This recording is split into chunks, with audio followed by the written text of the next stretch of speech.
remember from the last lesson in dealing with slope, intercept, and standard form, they're two totally different ways of writing a linear equation, but they both have their own purpose. So the purpose of this lesson is to make sure that you guys can go back and forth between the two. Remember, in slope-intercept form, you have y equals mx plus b, and for standard form, you have ax plus by equals c. So when you're given the information, say you're told to write an equation of a line with given information, it's easy to do. So for 1, 2, 3, all you have to do is pull the information and make your equation. So you see for number 1, they give you the slope, which is m, and they give you the y-intercept, which is b. All you have to do in order to put it to a graphable form is to put them where they need to be as far as the equation goes. So y equals 1 over 3x minus 1. So let's take a look at number 4. All you have to do there is take the information you're given and build an equation off of it. And this is the best way to do that. First thing you want to do, take a note of the line and note whether it's traveling in a positive manner or a negative manner. In this case, the slope here, the rise over the run, is going to be negative. So we know that to be a fact. Now, the first piece of information you want to pull from the graph is your y-intercept, which will always be on your y-axis, which in this case is 1, 2, positive 3. So b is a positive 3. And your slope, m, we count that out. Always count the rise first. Always count the drop first. Always count the movement up and down first. 1, 2, 3, over 1, 2, 3, 4, 5, 6. So your slope here is a negative 3 over 6. Now, if you put that down, it will get marked wrong. It is correct. You are dropping 3 and going over 6, but it is a fraction. You want to make sure that it's in its properly reduced form. That way it accounts for every point that you have. Now, we all know 3 over 6 to be the same thing as 1/2. And let's make sure that works. So let's drop 1 and go over 1, 2. Are we still on the line? Absolutely. Go down 1 over 1, 2. We're still on the line. By doing it this way, you're accounting for every point that's on the graph. So instead of negative 3 over 6, we use negative 1/2. So y equals mx plus b. All you have to do is pull the information from the graph, put it in algebraic form, graphable form, and it'll work. So let's take a look at one that's actually in standard form. How do we convert it over to y-intercept? Now, just as a quick reminder, the reason you have two different forms, both are used in word problems.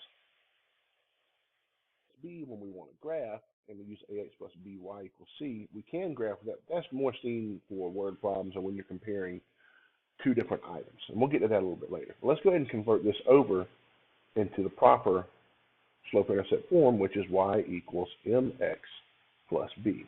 Plainly put, you want to make sure that you get the y totally by itself. And we've solved for many variables by themselves. First thing you want to do, let's go ahead and move that 6 over. Subtract 6x, cancel it out, however whatever you prefer to say. By 6x, and we've got 2y equals negative 6x plus 10. Well, one more step left, and that's all you have to do to get y by itself is divide by 2. So we divide both sides by 2. That's everything. And you end up at y equals negative 3x, because 6 divided by 2 is 3, and it is negative.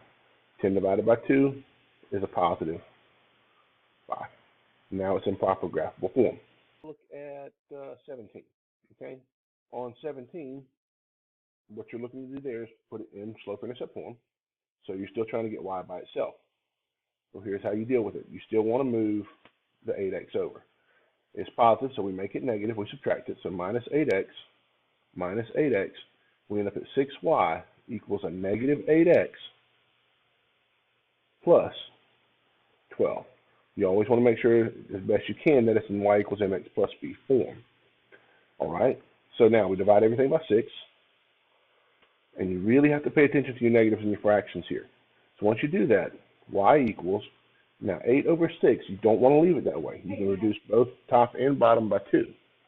So the top becomes a negative 4, bottom becomes a positive 3, x, 12 divided by 6 is a positive 2. So if you were to graph this up, you would start, let's say your graph's right here. Your first point, your y-intercept, would be right about here at positive 2. You would drop 4 and go over 3. Drop 4, go over 3, and you'd make a straight line. Slope being negative and all of that stuff. They seem to give the biggest fit out of all.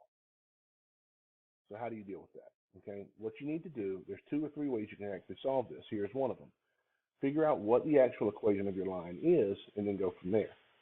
In this situation, we know that we've got a negative slope. It starts at positive 1, so B is a positive 1.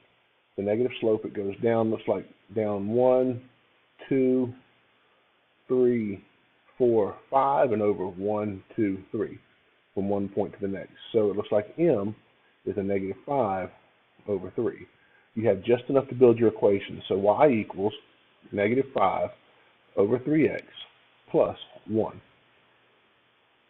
Now this is the longest way. Doing it this way takes the longest amount of time, but it kind of guarantees that you get the problem right.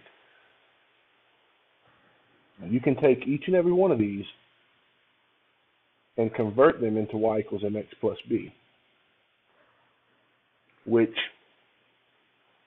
like I said, does tend to take the longest, but kind of guarantees you get the problem right. Or you can actually take and convert this problem over to ax standard form plus by equals c.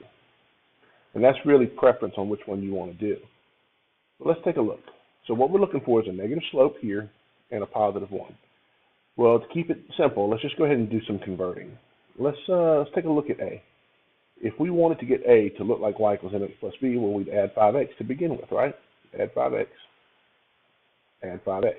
And then a looks like 3y equals 5x plus 3. Now, we can actually kind of stop right there for that one, because if you pay attention, if you divide everything by 3 like you should, guess what? 5 over 3 is not your slope. It's a negative 5 over 3. So a is no good. All right, so let's take a look at b as a possibility. So for b, we're going to subtract 5x, right? Subtract 5x. But we can almost kind of stop right there too. Let's show you why. 3y equals a negative 5x minus 3. And you're exactly right. Well, if I divide by 3, that slope will be negative. That's correct. But look at your y-intercept.